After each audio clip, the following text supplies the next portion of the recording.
Mariners lose 5-4. They improve to they don't improve to anything. They fall to 3-7, and they get swept by the San Francisco Giants. Go over the scoring plays. Things start out great. Julio Rodriguez just blasts a home run to make it 1-0.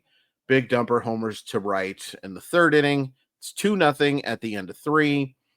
Fourth inning, things unravel. Heliot Ramos singles to right to score Willy Adames, and Mike Yastrzemski homers to left to score 2. So it's 4-2 at the end of 4. Mariners creep back. Ryan Bliss singles to left to score at Luke Raley in the 6th. That makes it 4-3. And then in the 9th, Randy Arozarena doubles to left to score Victor Robles and tie the game at 4-4. But in the 9th inning, with Gregory Santos on the mound, Wilmer Flores pinch hits and singles to right to score Luis Matos. Mariners lose. Simply Seattle provides the very best in Seattle sports gear. Great stuff for the Mariners, of course, but also the Seahawks, the Kraken, the Supersonics, the Huskies. You can find it all at Simply Seattle, Storm, Sounders. And once you find all the good stuff, make sure you use code MOLLYWOP15, MOLLYWHOP15. It saves 15% off your order. It's a great deal from great people. Please support Simply Seattle. Link in the description to make it nice and easy for you. First off, an apology for this video being so late. I had some work to do, and then I had dinner with grandma and figured, it's Sunday. You guys aren't clicking on these things on Sunday afternoon. Might as well wait a little bit. And I was also waiting for some information to come out about, well, we'll talk about it, but it doesn't look like it's going to come out. So let's talk about the game. Positives first. It's so good to see Julio driving the baseball. Now he goes 1 for 5 with 2 strikeouts today, but he clobbered that home run, and that's 3 on the season now through 10 games. And let's remember that Julio Rodriguez, do you know when he hit his 3rd home run last year? It was Memorial Day weekend. So seeing him just drive the baseball, you can talk about batting average, you can talk about a whole bunch of stuff with Julio, blah, blah, blah. I want to see him driving the baseball. And to say he's driven the baseball so far is an understatement. We will take 3 home runs every 10 games from Julio Rodriguez. That's like a 48 homer pace, almost exactly a 48 homer pace. It's awesome to see. Finally, a big game for Big Dumper. Now, we love Big Dumper, but it's been a little bit of a slow start. And start is the key word there. But he had a monster game today. He goes 3 for 4, comes just a triple short of the cycle, which, Angie was having fun talking about that for 6 hours. I'm sorry. I'm just not enjoying the broadcasts at all. Draws the walk, a 4-reach game from him. And then Randy Arozarena was having a dreadful baseball game. But this is why I'm so excited about Randy Arozarena being a Mariner. Dreadful baseball game, okay? Strikes out 3 times and then comes up as big as you can come. Because runner on second base, Julio doesn't get the job done. Cal, I think, drew the walk. Yeah, they intentionally walked him. And then Randy Arozarena, on a very solid pitch that may have been out of the strike zone, lashes that double to tie the game. Oh, that was great. It won't get remembered because they end up losing, but that was huge. And you can say a lot of things about Randy Arozarena, a flawed baseball player to be sure. The moment's never going to be too big for him. He may not always succeed because it's baseball, but it's never going to be Randy Arozarena shrunk. Randy Arozarena has had some of the biggest moments in baseball since he became a major league player, playing for that very, very good Tampa Bay team and just dominating in the postseason. That was huge. It just wasn't enough. And you know what? Let's talk about a few pitching positives before we get to it. Carlos Vargas looked good. Carlos Vargas didn't even look all that bad in blowing that save. You see the command issues, but a very nice job from him. Bizzardo gets the job done. We'll talk about Gregory Santos in a second. And I think Bryan Woo has to be in the positive section as well. Now, 6 innings of 4-run baseball is not what you're signing up for with Bryan Woo, but he pitched so much better than that. He was 1 mistake away from this being 6 innings of 1-run baseball. And really, one inning away from shutout baseball. Fourth inning, the command just got a little bit away from him. But outside of that, I thought Bryan Woo was outstanding. Absolutely outstanding. Now, again, the result, and we're a results-based show. Oh boy, are we ever a results-based show if we're doing this every single day, right? And we are, for better or worse. The results aren't good enough. 6 innings of 4-run baseball is not what Bryan Woo should be giving us. I don't know why I said that so awkwardly. We're not signing up for 6 innings of 4-run baseball. But there's no way you can't be encouraged by what you've seen. I think my dog's getting into something that's not so. In case you're curious, dogs are wonderful, but if you're thinking, oh, I bet dogs are, they really get better when they turn like 13. No, they still don't obey you. You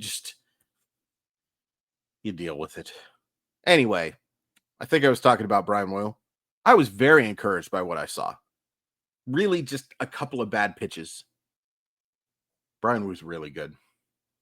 Really, really good. And the fact that he might be the 4th best starter on this team is absolutely crazy.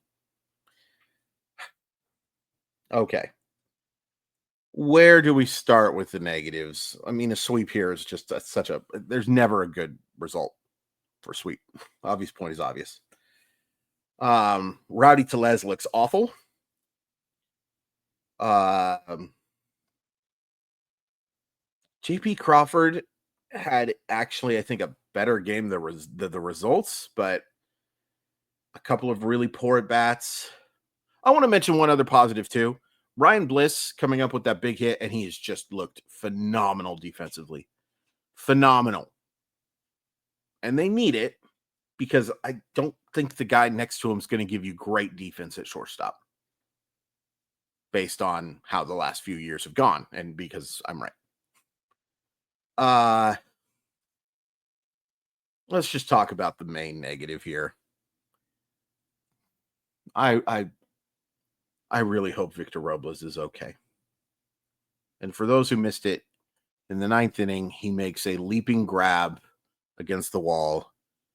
One of the best catches I've seen this year. Just an absolute stud of a play. But he crashes against the wall. They're calling it a shoulder issue, even though he was holding his forearm. I wouldn't doubt if there's damage everywhere. I'm not a doctor, but I have seen a lot of these plays result in something called a subluxation. So it won't shock me if it's that. I will be very surprised if Victor Robles is playing baseball for the Mariners over the next 2 weeks at least. I think an injured list stint is going to happen, even if there's not structural damage and all that stuff. It's a big loss. It's a big loss because he's one of your best hitters. He's certainly one of your best defenders. And there's a spark that Victor Robles provides. Now, I haven't loved his approach at the plate to begin the year. I think he's swung at first pitches a little too much. I admire assertiveness, but he's not your prototypical leadoff hitter. But I do think there's a spark he provides at the top of that lineup. This would be a massive loss for a team that just doesn't have a lot of depth.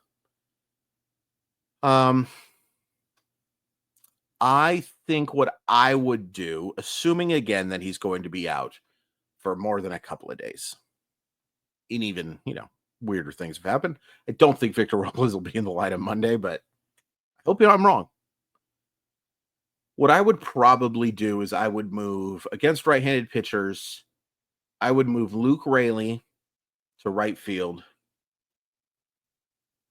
I guess you're having Rowdy Tellez play first base. Gosh, I don't like it. And the move I think I would be making is I think I'd be calling up Ben Williamson. And I would make Jorge Polanco my full-time DH. Now, interestingly enough, after the Robles injury happens, Jorge Polanco comes in and plays first base. I don't hate that idea. But let's just assume that they're not going to do that. I would make Jorge Polanco my full-time DH, and I would call up Ben Williamson to play third base. I don't think he's ever going to be a great hitter. I don't even think he's ever going to be an average hitter. I think his defense is good enough to carry him. I think his defense is more than good enough to carry him. So that's the move I would make, is I would be calling up Ben Williamson if Victor Robles does need an injured list stint. It sure seems likely that's going to happen. And then against lefties, I don't know what you're doing in right field, to be honest. Maybe you have to have Victor Robles or Luke Raley play some against lefties. It's not ideal. You could have Dylan Moore play right field. Yeah, that's what I would do. I would have Dylan Moore play right field, Ben Williamson at third base, and Polanco at DH, and then Donovan Solano at first base against lefties. So that's what I would do. It's not ideal. It's not ideal. Victor Robles is an important part of the Seattle Mariners. Obvious point is obvious. But I feel selfish talking about it. Like, I just hope he's okay. And I'll be honest, the very first thought I had when Victor Robles went down was, oh my gosh, thank goodness for Victor Robles that he got that contract extension. Because if this is a long-term thing, at least he got a payday. I really hope he's okay. It's such an obvious point, but man, that was hard. That was hard to watch. The offense wasn't good outside of for most of the game. For most of the game, the offense wasn't good. It's great to see a couple solo homers. It's great to see the middle of your lineup put together some big plays, but not enough. Not enough. And I just am not impressed with how Dan Wilson manages games so far. Saving Andres Munoz for a situation that may or may not happen, didn't love it. And what really irks me is, now it's great that Andres Munoz is going to get 2 days in a row off, and hopefully you can use him a bunch against Houston, right? But you pulled him from that extra inning loss and brought in Carlos Vargas in a situation that he was not good enough to handle. And you did that so that you couldn't use him over the next 2 games. It makes Friday's decision look worse, and I don't love the decision not to pitch him. Now, look, if you want to argue that, oh, well, if Munoz gets the job done, then Santos may not get it done in the 10th. Okay. Yeah, at least get to play another inning.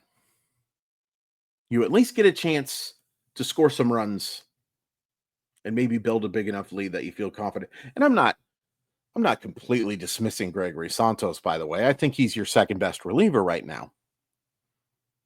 But goodness gracious, to not use Munoz after you pull him. And I know it's not mostly about this weekend.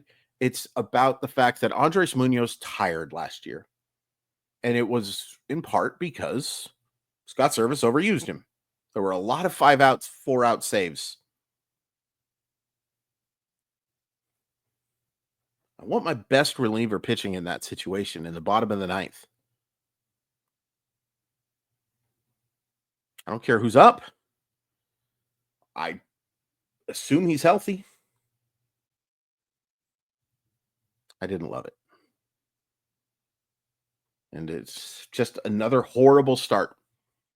And I just am tired of it. These games matter a lot. You're 3-7. Please hit like. Please hit subscribe. Really appreciate the support. Tell me what you would do in the right field situation if Victor Robles is injured. I think Raley's the most natural replacement and more against lefties. Yeah. Most importantly, just get well, Victor.